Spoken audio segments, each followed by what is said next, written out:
ভারতে নতুন নতুন পায়তারা চলতেছে। আমাদের অঞ্চলের কনফ্লিক্টটা আপনি এড়াইতে পারবেন না। আমাদের অঞ্চলের কনফ্লিক্টটা হচ্ছে এই উগ্র হিন্দুত্ববাদীদের এগেনস্টে। এটা আজ হোক আর কাল হোক আপনারা বুঝতে পারবেন। এর একটা বড় মিশন নিছে, অখণ্ড ভারত তারা করতে চায়। এটা স্পষ্ট এজেন্ডা ওদের। এই এজেন্ডার মধ্যে বাংলাদেশ বাইরে না, বাংলাদেশ অন্তর্ভুক্ত আছে। আজকে আবু সাইদ জীবিত থাকলে এই কথাটাই বলতো, এই জন্য রক্ত দিয়েছিলাম নাকি আমি কি এই জন্য রক্ত দিয়েছিলাম নাকি? আজকে মুগ্ধ থাকলে এই কথাই বলতো, আমি এই জন্য রক্ত দেই নাই। যা করতেছেন আপনারা, আর বেশি বললাম না, যা করতেছেন আপনারা, শহীদ ভাইরা জীবিত হইলে তারা এই কথা বলতো, এই জন্য আমরা রক্ত দেই নাই। এখানে আসেন, আমি যে কথাটা বলতে যাচ্ছিলাম যে সিরাতের আদলে নবী সাল্লাল্লাহু আলাইহি ওয়াসাল্লাম এইভাবে দাওয়াতের কাজ করার পরে সবর করে, ধৈর্য ধরে, প্রয়োজনে হিজরত করে, তারপরে আবার মদিনা রাষ্ট্র কায়েম করেছেন।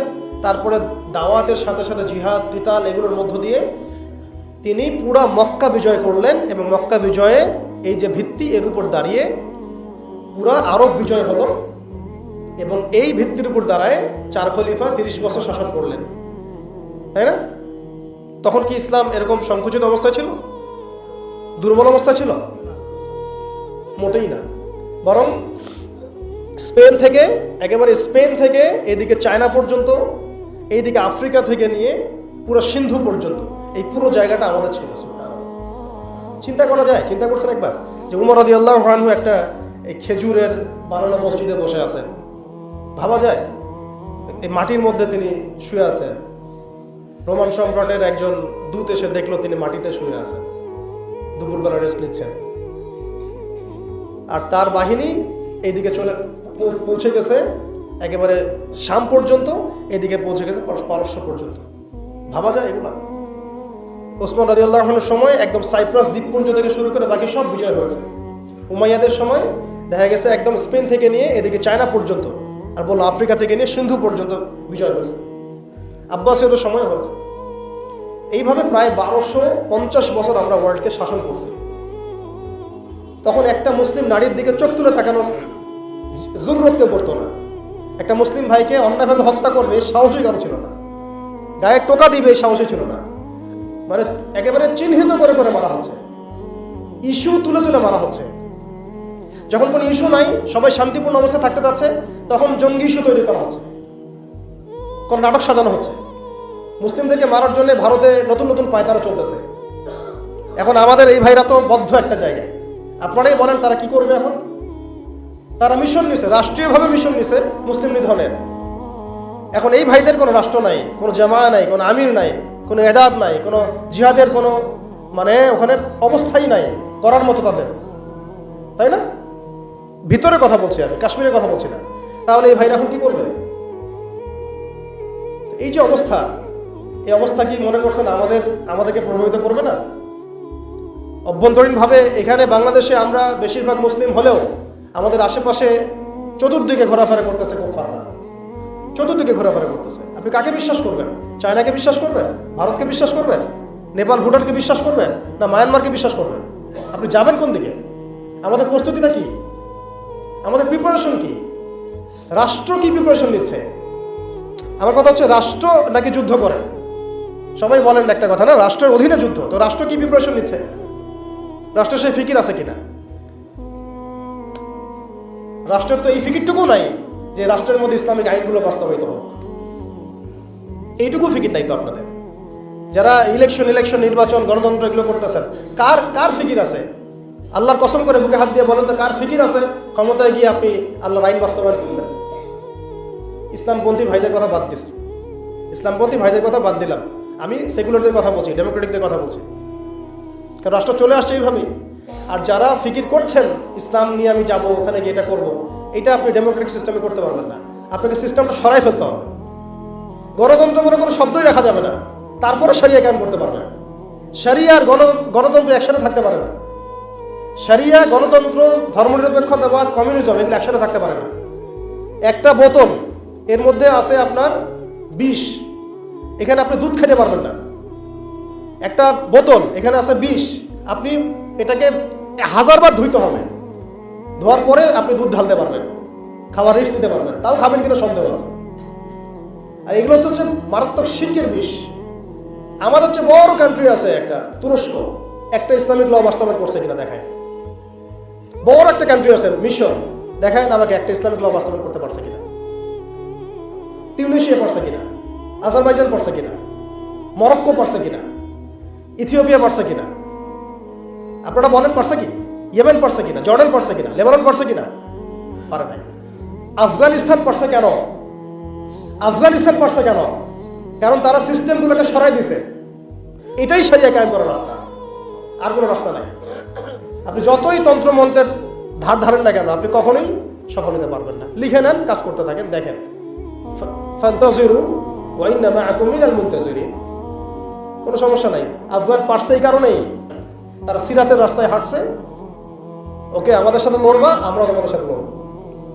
ঠিক আছে, হয় তোমরাও থাকবে, না হলে আমরা থাকবো। হয় তাওহীদ থাকবে, না হলে শিরক থাকবে। হয় শরিয়া থাকবে, না হলে তোমাদের তন্ত্রমন্ত্র থাকবে। এই লড়াই যখন হয়েছে, হইতে হইতে হইতে এক পর্যায়ে 20 বছর সময় লাগলেও সেটা আজকে বাস্তবায়ন হয়েছে। যেটা আপনার আমার অঞ্চলে 100 বছরও হয় নাই, 50 বছরও হয় নাই। এরপরেও আল্লাহ পাক আমাদেরকে চোখের সামনে কিন্তু মিসাল দেখাই দিয়েছেন। তারপরেও আমাদের মধ্যে বোধোদয় হচ্ছে না, আমরা বুঝতে পারছি না যে কোন পথে হাঁটবো। দেশের যত সমস্যা দেখবেন, মিডিয়া যান, মিডিয়ায় গেলে মনে হবে দেশের সমস্ত সমস্যার হালত এবং সমাধান হচ্ছে একটা বিষয়, মিডিয়ার ভাষায়। মিডিয়ায় ঢোকেন, দেখেন কি হচ্ছে, অনেক প্রবলেম দেশের মধ্যে, সংস্কার এইটা সেটা অনেক কিছু হচ্ছে। ভাবখানা এমন যে সব কিছু থেকে উদ্ধার করবে আমাকে একটা শব্দ, তার নাম নির্বাচন। তার নাম মানে নির্বাচন হলেই সব সমাধান হয়ে যাবে, বাস খালাস। এটা আমাদের আকীদা, আমাদের চিন্তা এরকম ভাই। একটা মুদির দোকানদারকে জিজ্ঞাসা করেন, সেও এই কথাই বলবে। আবার বুদ্ধিজীবীকে জিজ্ঞাসা করেন, সেও এই কথাই বলতেছে। টকশোতে বসে সেও এই কথা বলতেছে। এমপিকে বলেন, সেও এই কথা বলতেছে। মানে পুরো অবচেতন দাসত্ব, অবচেতন ইবাদত। দেখেন আমাদের অবচেতন মনে আমরা ইবাদত করে ফেলছি গণতন্ত্রের, ওদের তন্ত্রমন্ত্রগুলো। ইলেকশন দিলে সব সমাধান হয়ে যাবে? কোন পদ্ধতিতে আপনি দিবেন? দেওয়ার পরে কি হবে? মূলনীতি কি থাকবে? সংবিধান কি থাকবে? সংস্কারগুলো কি কি হবে? আপনি কি আল্লাহর জমিন, আল্লাহর দিন কায়েমের দিকে আসবেন কিনা? এখানে তো অনেক কথা আছে। এগুলোকে সলিউশন না করে XYZ যেই আসুন, আপনি আমাকে বসায় দিলে আমি কিছুই করতে পারবো না। সিম্পল, আমাকে বসায় দেন, আমি কিছুই করতে পারবো না। আপনি সবচেয়ে পরহেজগার মানুষটাকে বসায় দেন, সেও কিছু করতে পারবে না, কারণ সিস্টেমটাই তাকে করতে দিবে না। এই জিনিসগুলো আমাদের বোঝা উচিত। উম্মার সংকটগুলো এইভাবে আমাদের আইডেন্টিফাই করতে হবে। এখানে আমাদের ওই হারানো ঐতিহ্যটাকে আমরা বুঝতে পারলাম, আমরা কোথায় ছিলাম, কোথায় ছিলাম আমরা, এটা কি বুঝতে পারছেন? এখন দেখেন আমরা আসি কোথায়। এখন আসি কোথায়? এক বাক্যে, আমাদের সারা ওয়ার্ল্ডে কোনো খিলাফা স্টেট নাই, 1 নাম্বার কথা। 2 নাম্বার, নাই তো নাই, জেরুজালেম আমাদের হাতে ছিল, ওইটাও আমাদের কাছ থেকে কেড়ে নেওয়া হয়েছে। তারপরে আমাদেরকে এরকম 57টা পিস পিস রাষ্ট্রে ভাগ করা হয়েছে, ওই খেলাফা রাষ্ট্রকে বাদ দিয়ে। এবং প্রত্যেকটা রাষ্ট্রের মধ্যে মোনাফেক শাসক বসায় দেওয়া হয়েছে। একদম খোলামেলা বলে দিলাম, প্রত্যেকটা রাষ্ট্রের মধ্যে ম্যাক্সিমাম মোনাফেক শাসক বসায় দেওয়া হয়েছে, যারা নিজেরাই সীমাদের হয়ে সার্ভ করবে এবং আল্লাহর জমিনে তাগুত কায়েম করবে। আল্লাহর জমিনে তাগুত কায়েম করবে। এবং করেছে তারা এটা। তাগুত কি তারা তো বুঝে না। তাগুত মানে শয়তান। যেখানে আল্লাহর বিধান চলে না, ওখানে শয়তানের বিধান চলে, সিম্পল। এটা 1000 জন বুদ্ধিজীবী মিলেও যদি একটা সংবিধান লিখে আর সেখানে আল্লাহ বিরোধী আইন থাকে, সেটা তাগুত। সেটার নাম কি? তাগুত। এই তাগুত মানে শয়তান। কেউ যদি ওর প্রতি ইমানদার হয়ে মারা যায়, জাহান্নামে যাবে। কেউ যদি ওর উপর ইমানদার হয়ে মারা যায়, সরাসরি জাহান্নামে যাবে ইনশাআল্লাহ। তার সে তাগুতের দাসত্ব করছে। আর আমাদেরকে বলাই হয়েছিল, ওয়ামা ইয়াকফুর বিত্তাগুত ওয়া ইউমিন বিল্লাহ ফাকাদ ইসতামসাকা বিল উরওয়াতিল উফকা লা ইনফিসামা লাহা ওয়াল্লাহু সামিউন আলিম। সূরা বাকারায় 256 নম্বর আয়াত পড়ে দেখুন, বাসায় গিয়ে আয়াতুল কুরসির পড়ে আছে। তাগুতকে কুফরি না করা পর্যন্ত কেউ মুমিন হইতে পারবে না। তাগুতের সাথে কুফরি না করা পর্যন্ত কেউ মুমিন হইতে পারবে না। এটাই বাস্তব। এখন এইভাবে আমাদেরকে ভাগ করা হয়, মুনাফিক শাসক বসায় দেওয়া হয়। শুধু তাই না, প্রত্যেকটা কান্ট্রির মধ্যে ওই 4 দেবতা 5 দেবতা ঢুকাই দেওয়া হয়েছে, ওই যে বললাম আগে। তারপরে একটা একটা ডিপার্টমেন্ট ধরে ধরে তারা ধ্বংস করছে, একটা একটা ডিপার্টমেন্ট ধরে ধরে। রাজনীতি ধ্বংস করছে, ইসলামিক রাজনীতি সরাই দিয়েছে। অর্থনীতি ধ্বংস করছে, সুদ ঢুকাই দিয়েছে। তার মধ্যে ঘুষ আছে, ইনফ্লেশন আছে, দুর্নীতি আছে, এগুলো তো আছেই। তারপরে সমাজের যে আমাদের ব্যাপারগুলো, সমাজের নীতি নৈতিকতার বিষয়গুলো দেখেন একেবারেই উঠাই দিচ্ছে, দিন দিন উঠাই দিচ্ছে। যে না ব্যভিচার, এগুলো তো ছড়াচ্ছেই, ফ্রি মিক্সিং দিয়ে দিছে, ছেলেমেয়ের অবাধ মেলামেশা। মানে সমাজের একটা যে স্থিতিশীলতা থাকে মুসলিমদের, এটাকে ধ্বংস করছে না, ওদের অনুগত দাসদেরকে দিয়ে করাছে। সমাজকে ধ্বংস করছে, অর্থনীতি ধ্বংস করছে, রাজনীতি ধ্বংস করছে, মিডিয়াগুলো ওদের হাতে নিয়ে নিছে। মিডিয়া হাতে নেওয়া মানে হচ্ছে মানে দিনকে ওরা রাত বানাই দেবে, রাতকে দিন বানাই দেবে। আর আপনারা তাদেরকে এত বিশ্বাসও করেন, অনেকে একটু ইসলামিক নিউজ করলে আপনারা বিশ্বাসও করেন। এই হচ্ছে মিডিয়ার অবস্থা, প্রত্যেকটা মিডিয়া ওরা হাতে নিয়ে নিছে। এবং এর সাথে প্রযুক্তিগত উন্নয়ন।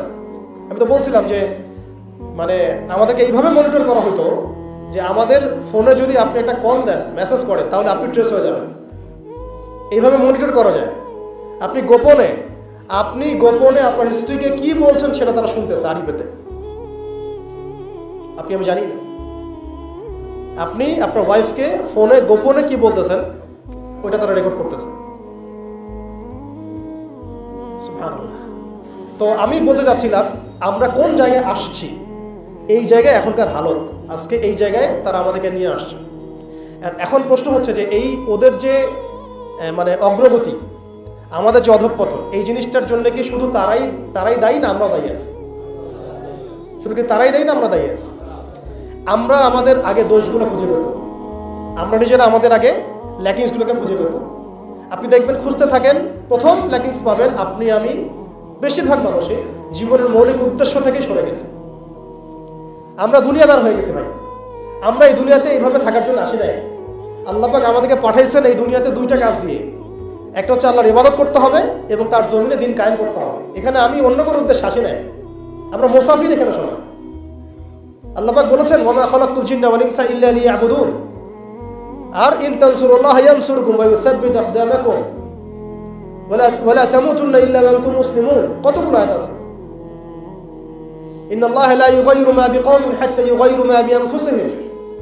আয়াতের পর আয়াত বলা যাবে আমাদেরকে এই দুনিয়াতে পাঠানো হয়েছে দুইটা কাজ।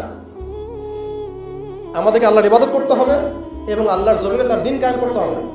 এটা আমাদের কাজ, বাকি সবকিছু গৌণ, এগুলো মুখ্য কাজ, মেইন। এবং আমাদেরকে দিন দেয়া হয়েছে কেন? হুয়াল্লাযী আরসালা রাসূলাহু বিল হুদা ওয়া দীনিল হক লিইয়ুযহিরাহু আলা দীনি কুল্লি। এই দিনটা আল্লাহ পাক দিয়েছেন এই কারণেই যাতে এই দিন অন্য সমস্ত দিনের উপর জয়লাভ করে। তো জয়লাভ কখন করবে? যখন আমরা ফিকির করবো তখন। এটা কি আব্রাহার যুগ যে আবাবিল পাখি এসে পাথর ছুড়বে? বলেন, এখন পাথর আপনাকে আমাকে ছুটতে হবে? এটা তো আব্রাহার যুগ না। নবী সাল্লাল্লাহু আলাইহি ওয়াসাল্লাম শুধু দোয়া দিয়েই কি সব হয়েছে? দোয়ার সাথে চেষ্টা করেন নাই তিনি? এমনকি বদর যুদ্ধের দিনও তিনি কূপ দখল করলেন, ভালো জায়গাটাতে শিবির গাড়লেন, সৈন্য বিন্যাস করলেন, সবকিছু যখন ঠিকঠাক মতো হয়ে গেল, তারপরে বৃষ্টি আসলো আল্লাহর পক্ষ থেকে, তিনি দোয়া করা শুরু করলেন। এই দোয়ায় আল্লাহ পাক ফেরেশতা নাজিল করলেন। তাহলে কি আমাদের কাছে একমুখী না সবকিছু করতে হবে? এখন আমাদেরকে এই ল্যাকিংসগুলোকে খুঁজে বের করতে হবে। আমাদের ল্যাকিংস কোথায়? এই ইমানের দুর্বলতা, জীবনের উদ্দেশ্যে দুর্বলতা। আমরা দুনিয়াদার হয়ে গেছি, ভোগবিলাসী হয়ে গেছি, আমরা আমাদের ঐতিহ্য ভুলে গেছি, আমাদের শেকড় ভুলে গেছি, আমলে ঘাটতি হয়ে গেছে, হারামখোর হয়ে গেছি, আমরা জেনাকার হয়ে গেছি, আমরা ফ্রি মিক্সিং করতেছি, পরকীয়া করতেছি, ঘুষ খাচ্ছি, দুর্নীতি করতেছি, সুদ খাচ্ছি, আমরা করতেছি এগুলা। আমাদের ল্যাকিংসগুলোকে আমাদেরকে দূর করতে হবে। ইলমের ঘাটতি হচ্ছে, আমলের ঘাটতি হচ্ছে, আলেমদের সাথে সোহবত নাই, তাজকিয়া নাই, পড়াশোনা নাই। কি করতেছি ভাই আমরা? আসলে কি জন্য আসছি আর কি করতেছি? এইখান থেকে ভবিষ্যৎটা হচ্ছে এই যে ইনশাআল্লাহ এই দিন বিজয় লাভ করবেই। কথা হচ্ছে এগুলো যেহেতু হবেই, লাউহে মাহফুজে লেখা হয়ে গেছে কুদিয়াল আমর, তাহলে আমাদেরকে তো আমাদের কাজগুলো এখন বের করে ফেলা উচিত। আমাদের কাজ কি করতে চান? আদৌ সেই বিজয় কাফেলে আমরা শরীক হতে চাই কিনা? নাকি এইভাবেই আমরা দিন যাবে রাত যাবে, খাবো দাবো, ফুর্তি করবো আর মারা যাবো, এটাই কি আমাদের উদ্দেশ্য কিনা? আমাদেরকে আমাদের লক্ষ্য আগে ফিক্স করতে হবে। ইনশাআল্লাহ তাআলা এই তরুণ প্রজন্মের হাতে অচিরেই উম্মার সংকটগুলো কেটে যাবে এবং আমরা আবারও সেই হারানো সেই সোনালী যে সময় সেগুলো ফিরে পাবো ইনশাআল্লাহ। প্রথম যে বিষয়টি আমি আলোচনা করতে চাই, প্রথমে আমাদের অবস্থা বোঝা জরুরি। আমরা কোন হালতে আছি এটা বোঝা জরুরি এবং কোন হালতে আমরা ছিলাম এটা জানাও জরুরি। ভবিষ্যতে কি হতে পারে এটাও জানা জরুরি। এই তিনটা সন্ধিক্ষণ যদি আমি জানতে পারি, বুঝতে পারি, তাহলে আমি ইনশাআল্লাহ তাআলা অটোমেটিক্যালি আইডেন্টিফাই করতে পারবো যে আমার করণীয় কি। প্রথম পয়েন্টটাতে আসেন যে আমরা আসলে ছিলাম কোথায়, এই মুসলিম উম্মাহ ছিল কোথায়।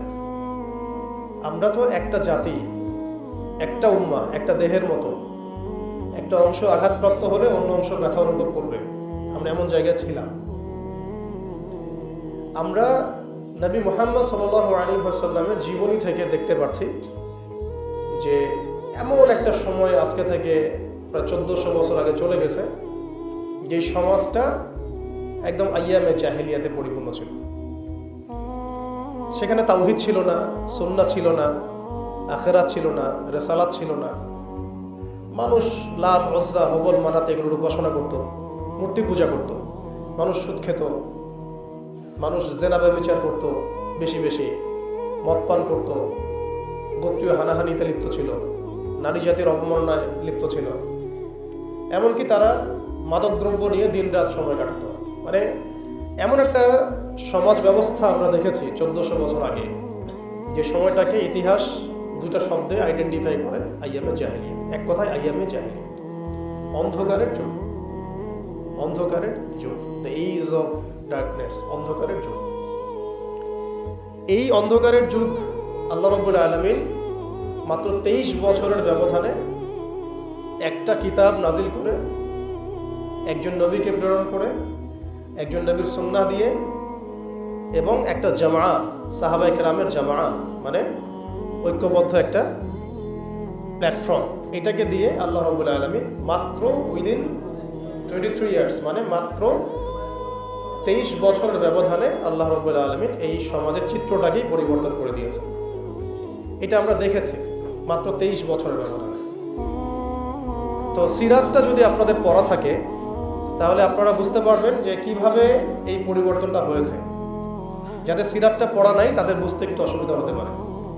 এই কারণে আমি আপনাদেরকে পরামর্শ দিই, যেভাবে আপনারা কোরআন শেখেন, যেভাবে হাদিসকে গুরুত্ব দিয়ে পড়েন, ঠিক সেইভাবেই নবী মুহাম্মদ সাল্লাল্লাহু আলাইহি ওয়াসাল্লামের পবিত্র জীবনীটাকে শুরু থেকে শেষ পর্যন্ত পড়ে শেষ করতে হবে। তাহলে আপনি ধাপগুলো বুঝতে পারবেন কিভাবে তিনি সমাজ সংস্কার করেছেন। না হলে বুঝতে পারবেন না। কোরআনের একটা আয়াত থেকে আপনি নিজে নিজে একটা দলিল তো বের করতে পারবেন না, একটা হাদিস থেকে আপনি নিজে নিজে একটা দলিল তো বের করতে পারবেন না।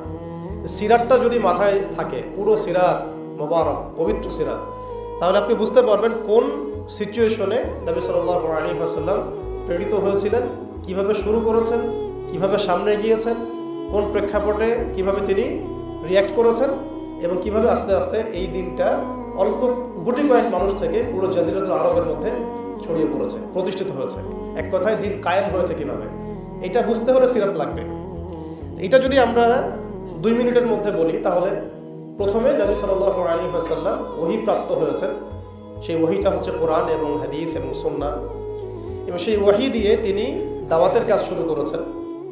তিনি মানুষের দরজায় দরজায় যাওয়া শুরু করেছেন। মক্কায় 13 বছর নিরলস পরিশ্রম করে তিনি দাওয়াতের মেহনত অব্যাহত রেখেছেন, এবং দাওয়াতটা ছিল পরিপূর্ণ ইসলামের দাওয়াত, আংশিক দাওয়াত নয়। আমাদের দাওয়াত, তার দাওয়াতের মধ্যে কিছু পার্থক্য দেখা যায় অনেক সময়। তার দাওয়াত ছিল পরিপূর্ণ ইসলামের দাওয়াত, আমরা কিন্তু ইসলামের অংশ বিশেষ নিয়ে কথা বলি বেশি। এটা খেয়াল রাখতে হবে।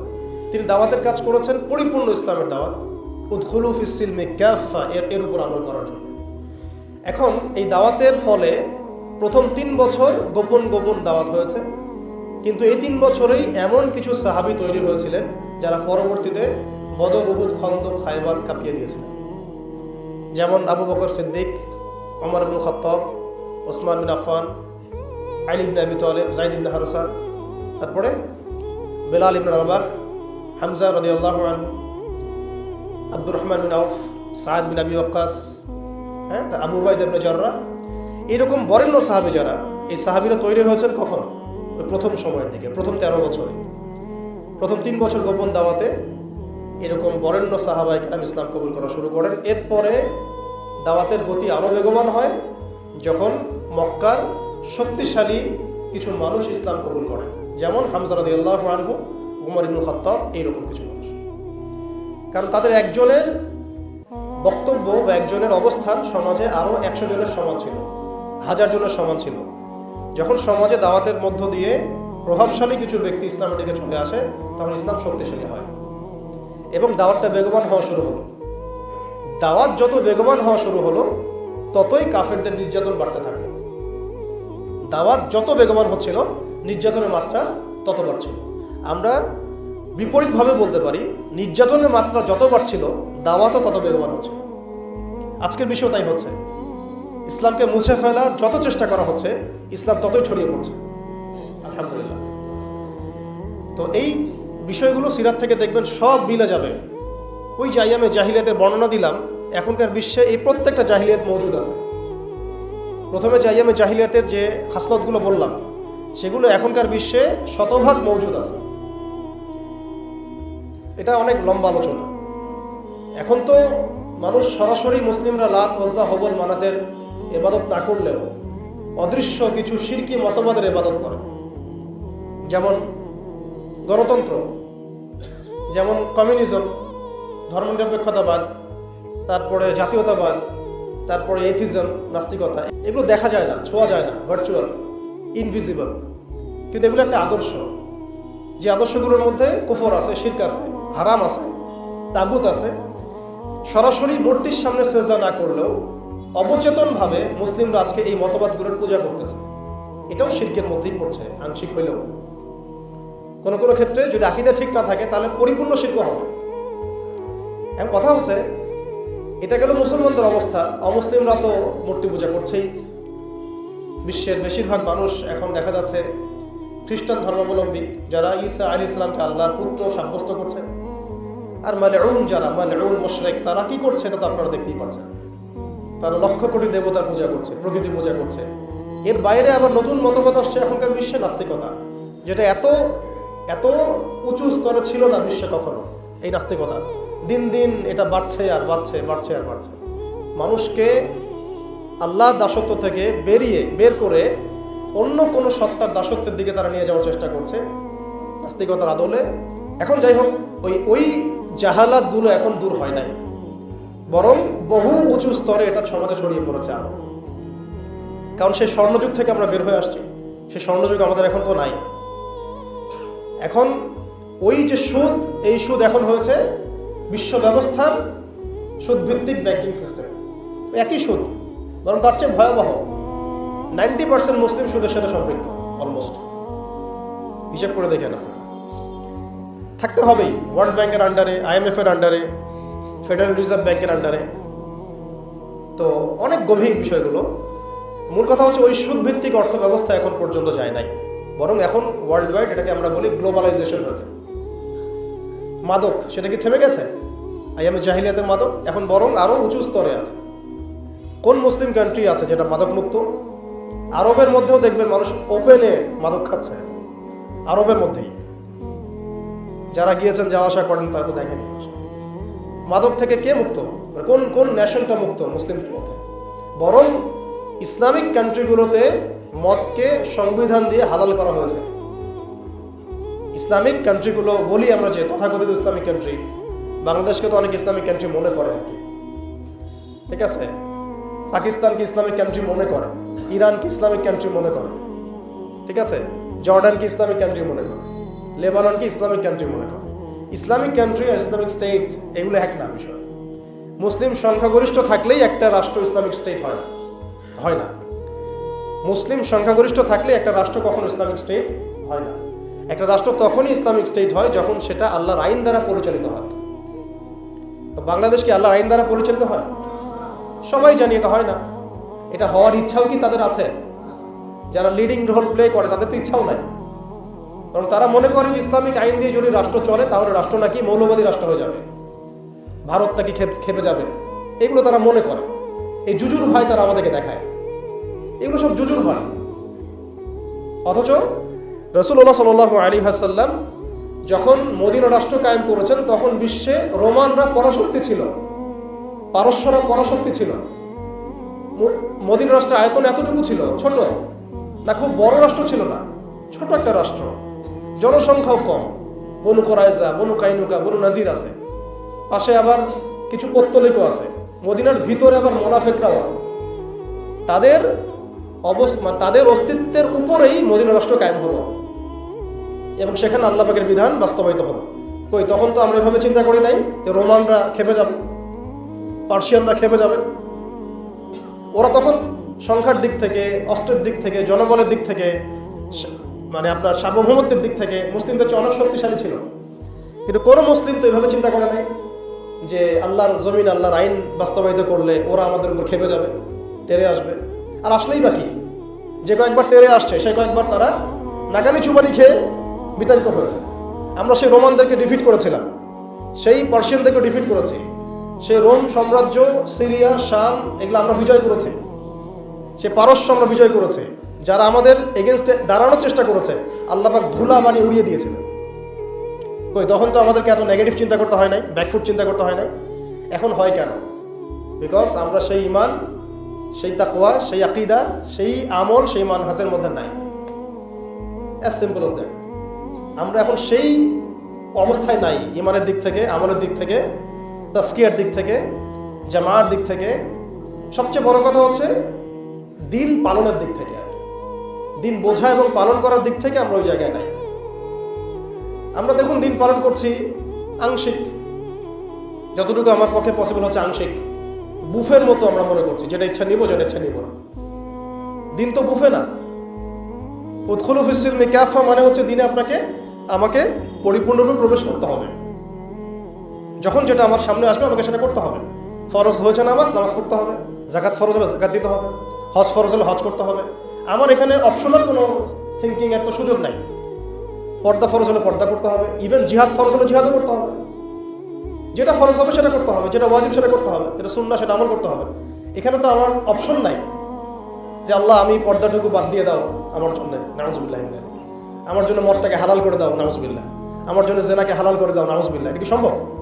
কিন্তু আমরা এই সিস্টেমগুলোর মধ্য দিয়ে আল্লাহর হালালকে হারাম করছি, হারামকে হালাল করছি।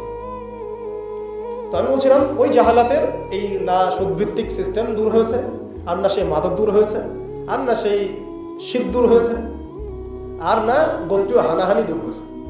গোত্রীয় হানাহানি কি দূর হয়েছে? না। এখন হানাহানি গণতান্ত্রিক ভাষায় করলে জায়েজ, তাই না? গণতান্ত্রিক লেভেল দিয়ে হানাহানি, মারামারি, কাটাকাটি, মিছিল, মিটিং, শোডাউন, রাস্তায় কোপাকুপি সব জায়েজ। কিন্তু ইসলামের পরিভাষায় যদি আমরা জিহাদ ফি সাবিলিল্লাহ বলি তাহলে আটকে উঠে আপনার কি অবস্থা? তাহলে মৌলবাদী, জঙ্গি, সন্ত্রাস। ছাত্ররা যা করেছিল জুলাইয়ে, এই কাজটার 10%ও যদি দাড়িটুপি বলনা করতো তাহলে মনে হয় বাংলাদেশেও সব মসজিদ সিলগালা মেরে দিত, সব মাদ্রাসা সিলগালা করে দিত, তাই না? মানে গণতান্ত্রিক পরিভাষায় এই ফিতনাগুলো জায়েজ, তাই না? ফিতনা মানে পরীক্ষা, ফিতনা মানে শব্দ কি? পরীক্ষা। এই পরীক্ষাই তো আমরা। কিন্তু ইসলামিক পরিভাষা যদি আমরা ইবাদত বলি, ইসলামিক পরিভাষা একটা ইবাদত, সেটা নাজায়েজ হয়ে যাচ্ছে। আর গণতান্ত্রিক পরিভাষায় তথাকথিত এই গণতান্ত্রিক রাষ্ট্রে এবং গণতান্ত্রিক এই বিশ্বে এগুলোকে তারা জায়েজ করে নিয়েছে। এগুলো তারা গণতন্ত্র প্রতিষ্ঠান নামে এগুলো করলে সেগুলো জায়েজ। এবং এখানে দেখবেন 100%ই মুসলিমদের রক্ত ঝরছে, কোনো অমুসলিমের রক্ত কিন্তু ঝরছে না। তো এগুলো তাহলে এই তন্ত্রমন্ত্রগুলোকে আমরা বলি এখনকার জামানার দেবতা, যেগুলোর পূজা ওরা করতেছে। ওই জামানায় যেমন লাত, উজ্জা, হবল, মানাতের ইবাদত হতো, এখন ঠিক এই তন্ত্রমন্ত্রগুলোর ইবাদত, দাসত্ব, পূজা হচ্ছে এবং সেগুলো আমাদেরকে গেলানো হচ্ছে। আমরা যেন এগুলো হজম করি, গিলি, অথচ এগুলো আমাদেরকে ধ্বংস করার জন্যই তারা সৃষ্টি করেছিল। আমাদের চোখ এখনো সবার খোলে নাই। এই সিস্টেমগুলো আমাদেরকে কখনোই সেই হারানো ঐতিহ্য ফিরাই দিবে না। এই সিস্টেমগুলোর মধ্য দিয়েও কখনো ইসলাম কায়েম করা সম্ভব নয়। আপনারা আরো 100 বছর ট্রাই করেন, 100 বছর পরে হলেও বুঝবেন। যদি হতো 100 বছর আগেই হইতো। আরো 100 বছর ট্রাই করেন, তারপরেও যদি আক্কেল হয়। এই সিস্টেমগুলো তৈরি করা হয়েছে আমাদেরকে ওদের দাস বানানোর জন্য। এখানে আসেন, আমি যে কথাটা বলতে যাচ্ছিলাম যে সিরাতের আদলে নবী সাল্লাল্লাহু আলাইহি ওয়াসাল্লাম এইভাবে দাওয়াতের কাজ করার পরে সবর করে, ধৈর্য ধরে, প্রয়োজনে হিজরত করে, তারপরে আবার মদিনা রাষ্ট্র কায়েম করেছেন। তারপরে দাওয়াতের সাথে সাথে জিহাদ, কিতাল এগুলোর মধ্য দিয়ে তিনি পুরা মক্কা বিজয় করলেন এবং মক্কা বিজয়ে এই যে ভিত্তি, এর উপর দাঁড়িয়ে পুরা আরব বিজয় হলো এবং এই ভিত্তির উপর দাঁড়ায় 4 খলিফা 30 বছর শাসন করলেন, তাই না? তখন কি ইসলাম এরকম সংকুচিত অবস্থায় ছিল, দুর্বল অবস্থায় ছিল? মোটেই না। বরং স্পেন থেকে এদিকে চায়না পর্যন্ত, এইদিকে আফ্রিকা থেকে নিয়ে পুরো সিন্ধু পর্যন্ত এই পুরো জায়গাটা আমাদের ছিল। চিন্তা করা যায়? চিন্তা করছেন একবার যে উমর রাদিয়াল্লাহু আনহু একটা এই খেজুরের বানানো মসজিদে বসে আছেন? ভাবা যায়? এই মাটির মধ্যে তিনি শুয়ে আছেন। রোমান সম্রাটের একজন দূত এসে দেখলো তিনি মাটিতে শুয়ে আছেন, দুপুরবেলা রেস্ট নিচ্ছেন। আর তার বাহিনী এইদিকে পৌঁছে গেছে একেবারে শাম পর্যন্ত, এদিকে পৌঁছে গেছে পারস্য পর্যন্ত। ভাবা যায় এগুলা?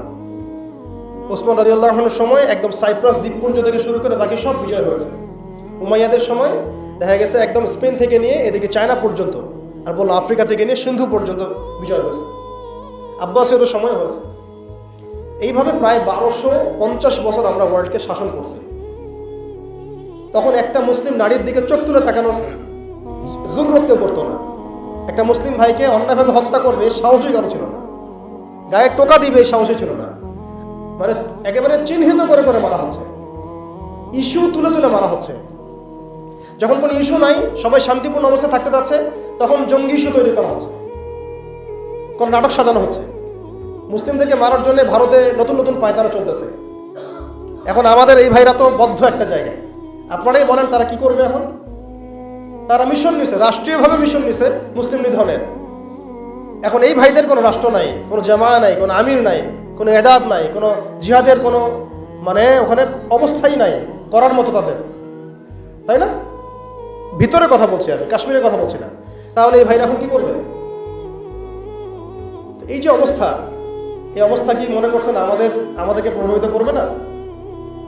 অভ্যন্তরীণভাবে এখানে বাংলাদেশে আমরা বেশিরভাগ মুসলিম হলেও আমাদের আশেপাশে চতুর্দিকে ঘোরাফেরা করতেছে কুফাররা, চতুর্দিকে ঘোরাফেরা করতেছে। আপনি কাকে বিশ্বাস করবেন?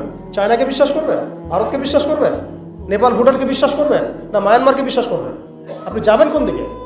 আমাদের প্রস্তুতিটা কি? আমাদের প্রিপারেশন কি? রাষ্ট্র কি প্রিপারেশন নিচ্ছে? আমার কথা হচ্ছে রাষ্ট্র নাকি যুদ্ধ করে? সবাই বলেন একটা কথা না, রাষ্ট্রের অধীনে যুদ্ধ। তো রাষ্ট্র কি প্রিপারেশন নিচ্ছে? রাষ্ট্রের সেই ফিকির আছে কিনা? রাষ্ট্রের তো এই ফিকিরটুকু নাই যে রাষ্ট্রের মধ্যে ইসলামিক আইনগুলো বাস্তবায়িত হোক। এইটুকু ফিকির নাই তো আপনাদের। যারা ইলেকশন নির্বাচন গণতন্ত্র এগুলো করতেছেন, কার ফিকির আছে? আল্লাহর কসম করে বুকে হাত দিয়ে বলেন তো কার ফিকির আছে ক্ষমতায় গিয়ে আপনি আল্লাহর আইন বাস্তবায়ন করবেন? ইসলামপন্থী ভাইদের কথা বাদ দিচ্ছি, ইসলামপন্থী ভাইদের কথা বাদ দিলাম, আমি সেকুলারদের কথা বলছি, ডেমোক্রেটিকদের কথা বলছি। কারণ রাষ্ট্র চলে আসছে এইভাবেই। আর যারা ফিকির করছেন ইসলাম নিয়ে আমি যাব, ওখানে গিয়ে এটা করবো, এটা আপনি ডেমোক্রেটিক সিস্টেমে করতে পারবেন না। আপনাকে সিস্টেমটা সরাই ফেলতে হবে। গণতন্ত্র বলে কোনো শব্দই রাখা যাবে না, তারপরে শরিয়া কায়েম করতে পারবেন। শরিয়া আর গণতন্ত্র একসাথে থাকতে পারে না। শরিয়া, গণতন্ত্র, ধর্মনিরপেক্ষতাবাদ, কমিউনিজম এগুলো একসাথে থাকতে পারে না। একটা বোতল, এর মধ্যে আছে আপনার বিষ, এখানে আপনি দুধ খেতে পারবেন না। একটা বোতল, এখানে আছে বিষ, আপনি এটাকে 1000 বার ধুইতে হবে, ধোয়ার পরে আপনি দুধ ঢালতে পারবেন, খাওয়ার রিস্ক দিতে পারবেন, তাও খাবেন কিনা সন্দেহ আছে। আর এগুলো হচ্ছে মারাত্মক শিরকের বিষ। আমাদের হচ্ছে বড় কান্ট্রি আছে একটা তুরস্ক, একটা ইসলামিক ল বাস্তবায়ন করছে কিনা দেখায়। বড় একটা কান্ট্রি আছে মিশর, দেখায় না আমাকে একটা ইসলামিক ল বাস্তবায়ন করতে পারছে কিনা। তিউনিসিয়া পারছে কিনা, আজারবাইজান পারছে কিনা, মরক্কো পারছে কিনা, ইথিওপিয়া পারছে কিনা? আপনারা বলেন পারছে কি? ইয়েমেন পারছে কিনা, জর্ডান পারছে কিনা, লেবানন পারছে কিনা? পারে নাই। আফগানিস্তান পারছে কেন? আফগানিস্তান পারছে কেন? কারণ তারা সিস্টেমগুলোকে সরাই দিছে। এটাই শরিয়া কায়েম করার রাস্তা, আর কোনো রাস্তা নাই। আপনি যতই তন্ত্রমন্ত্রের ধার ধারেন না কেন, আপনি কখনোই সফল হতে পারবেন না। লিখে নেন, কাজ করতে থাকেন, দেখেন। ফান্তাজিরু ওয়া ইন্না মাআকুম মিনাল মুনতাজিরিন। কোনো সমস্যা নাই। আফগান পারছে এই কারণেই তারা সিরাতের রাস্তায় হাঁটছে। ওকে, আমাদের সাথে লড়বা, আমরা তোমাদের সাথে লড়বো, ঠিক আছে? হয় তোমরা থাকবে, না হলে আমরা থাকবো। হয় তাওহীদ থাকবে, না হলে শিরক থাকবে। হয় শরিয়া থাকবে, না হলে তোমাদের তন্ত্রমন্ত্র থাকবে। এই লড়াই যখন হইতে এক পর্যায়ে 20 বছর সময় লাগলেও সেটা আজকে বাস্তবায়ন হয়েছে। যেটা আপনার আমার অঞ্চলে 100 বছরও হয় নাই, 50 বছরও হয় নাই। এরপরেও আল্লাহ পাক আমাদেরকে চোখের সামনে কিন্তু মিসাল দেখাই দিয়েছেন, তারপরেও আমাদের মধ্যে বোধোদয় হচ্ছে না। আমরা বুঝতে পারছি না যে কোন পথে হাঁটবো। দেশের যত সমস্যা দেখবেন, মিডিয়ায় যান, মিডিয়ায় গেলে মনে হবে দেশের সমস্ত সমস্যার হালত এবং সমাধান হচ্ছে একটা বিষয়, মিডিয়ার ভাষায়। মিডিয়ায় ঢোকেন, দেখেন কি হচ্ছে, অনেক প্রবলেম দেশের মধ্যে, সংস্কার এইটা সেটা অনেক কিছু হচ্ছে। ভাবখানা এমন যে সব কিছু থেকে উদ্ধার করবে আমাকে একটা শব্দ, তার নাম নির্বাচন। তার নাম মানে নির্বাচন হলেই সব সমাধান হয়ে যাবে। এটা আমাদের আকীদা, আমাদের চিন্তা এরকম ভাই। একটা মুদির দোকানদারকে জিজ্ঞাসা করেন, সেও এই কথাই বলবে। আবার বুদ্ধিজীবীকে জিজ্ঞাসা করেন, সেও এই কথাই বলতেছে। টকশোতে বসে সেও এই কথা বলতেছে। এমপিকে বলেন, সেও এই কথা বলতেছে। মানে পুরো অবচেতন দাসত্ব, অবচেতন ইবাদত। দেখেন আমাদের অবচেতন মনে আমরা ইবাদত করে ফেলছি গণতন্ত্রের, ওদের তন্ত্রমন্ত্রগুলো। ইলেকশন দিলে সব সমাধান হয়ে যাবে? কোন পদ্ধতিতে আপনি দিবেন? দেওয়ার পরে কি হবে? মূলনীতি কি থাকবে? সংবিধান কি থাকবে? সংস্কারগুলো কি কি হবে? আপনি কি আল্লাহর জমিন, আল্লাহর দিন কায়েমের দিকে আসবেন কিনা? এখানে তো অনেক কথা আছে। এগুলোকে সলিউশন না করে XYZ যেই আসুক, আপনি আমাকে বসায় দিলে আমি কিছুই করতে পারবো না। সিম্পল, আমাকে বসায় দেন, আমি কিছুই করতে পারবো না। আপনি সবচেয়ে পরহেজগার মানুষটাকে বসায় দেন, সেও কিছু করতে পারবে না, কারণ সিস্টেমটাই তাকে করতে দিবে না। এই জিনিসগুলো আমাদের বোঝা উচিত। উম্মার সংকটগুলো এইভাবে আমাদের আইডেন্টিফাই করতে হবে। এখানে আমাদের ওই হারানো ঐতিহ্যটাকে আমরা বুঝতে পারলাম, আমরা কোথায় ছিলাম, কোথায় ছিলাম আমরা, এটা কি বুঝতে পারছেন? এখন দেখেন আমরা আসি কোথায়। এখন আসি কোথায়? এক বাক্যে, আমাদের সারা ওয়ার্ল্ডে কোনো খিলাফা স্টেট নাই, এক নাম্বার কথা। দুই নাম্বার, নাই তো নাই, জেরুজালেম আমাদের হাতে ছিল, ওইটাও আমাদের কাছ থেকে কেড়ে নেওয়া হয়েছে। তারপরে আমাদেরকে এরকম 57টা পিস পিস রাষ্ট্রে ভাগ করা হয়েছে, ওই খেলাফা রাষ্ট্রকে বাদ দিয়ে। এবং প্রত্যেকটা রাষ্ট্রের মধ্যে মোনাফেক শাসক বসায় দেওয়া হয়েছে। একদম খোলামেলা বলে দিল, প্রত্যেকটা রাষ্ট্রের মধ্যে ম্যাক্সিমাম মোনাফেক শাসক বসায় দেওয়া হয়েছে, যারা নিজেরাই সীমাদের হয়ে সার্ভ করবে এবং আল্লাহর জমিনে তাগুত কায়েম করবে। আল্লাহর জমিনে তাগুত কায়েম করবে, এবং করেছে তারা এটা। তাগুত কি তারা তো বুঝে না। তাগুত মানে শয়তান। যেখানে আল্লাহর বিধান চলে না, ওখানে শয়তানের বিধান চলে, সিম্পল। এটা 1000 জন বুদ্ধিজীবী মিলেও যদি একটা সংবিধান লিখে আর সেখানে আল্লাহ বিরোধী আইন থাকে, সেটা তাগুত। সেটার নাম কি? তাগুত। এই তাগুত মানে শয়তান। কেউ যদি ওর প্রতি ইমানদার হয়ে মারা যায়, জাহান্নামে যাবে। কেউ যদি ওর প্রতি ইমানদার হয়ে মারা যায়, সরাসরি জাহান্নামে যাবে ইনশাআল্লাহ। কারণ সে তাগুতের দাসত্ব করছে। আর আমাদেরকে বলাই হয়েছিল, ওয়া মান ইয়াকফুর বিত-তাগুত ওয়া ইউমিন বিল্লাহ ফাকাদ ইসতামসাকা বিল উরওয়াতিল ওয়াসকা লা ইনফিসামা লাহা ওয়াল্লাহু সামিউন আলিম। সূরা বাকারায় 256 নম্বর আয়াত পড়ে দেখুন, বাসায় গিয়ে আয়াতুল কুরসির পড়ে আছে। তাগুতকে কুফরি না করা পর্যন্ত কেউ মুমিন হইতে পারবে না।